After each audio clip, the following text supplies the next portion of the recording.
Some of you might remember that a while back I made a video about how to say you in German. If you haven't seen that video yet, then don't worry, you don't need to have seen it in order to understand this one. There will be a link to it in the closing credits, but for now, just keep watching and you'll be fine. That video did prompt a few questions from you, my viewers, and I'd like to discuss two of them now. But first, a very brief recap. In modern day standard German, there are three ways of saying you.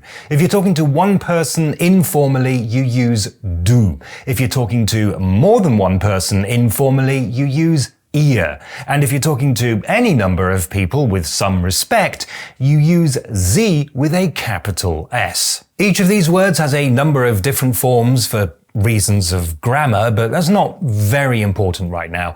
What is a bit more important is that the exact rules vary according to a number of factors and have varied a lot over time. But one of the points that some of you made in the comments is this. If the respectful formal pronoun is sie, why do Germans use du when talking to God? After all, if God exists, then surely you need to be paying him as much respect as you possibly can. So why du? Well, there are two reasons for it. One linguistic and one theological. The linguistic reason has to do with the way that the Bible was written and translated. It's not one single book, but a series of documents written at different times in history and originally in three languages: the Old Testament in ancient Hebrew and Aramaic, and the New Testament in 1st century Greek. None of these languages had special formal pronouns. They just had a singular you and a plural you. When talking to God, characters in the Bible didn't have any choice. God was singular, so they used the singular pronoun. Respect was shown in other ways. So when the Bible was translated, this simple singular-plural distinction was kept as it was felt to be closer to the original text. In English, we later lost the singular thou, so modern-day English Bibles say you all the time, but thou still remains in traditional hymns and prayers. In German, though, the singular du still exists, so that's the one used when talking to God. But as I said, there's also a theological reason. According to Christian doctrine, you're supposed to have a personal relationship with God. Jesus is quoted as saying that the correct way to address God is Abba, an Aramaic word that can be roughly translated as Dada. It's what a small child might call their father. So if that's the kind of intimate relationship you're supposed to have with God, it makes sense that you would address him in a manner appropriate to that kind of relationship.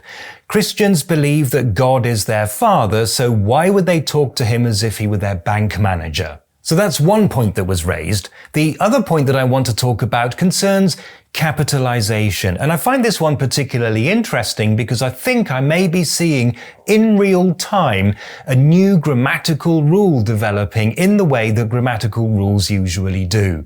Completely by accident. In my previous video, I talked about how the rules have not always been very strictly applied in the past, and I showed you some examples of du being used in contexts where you would normally expect to see sie. Examples like this one. And some of you saw this and said, oh yes, but you see that capital D? That means it's a respectful form. Well, no, it doesn't. You see, back then there was a rule that everybody of my generation knows very well, but apparently a lot of you are too young to remember it. You see, back then the rule was that you would write du with a small letter when writing dialogue.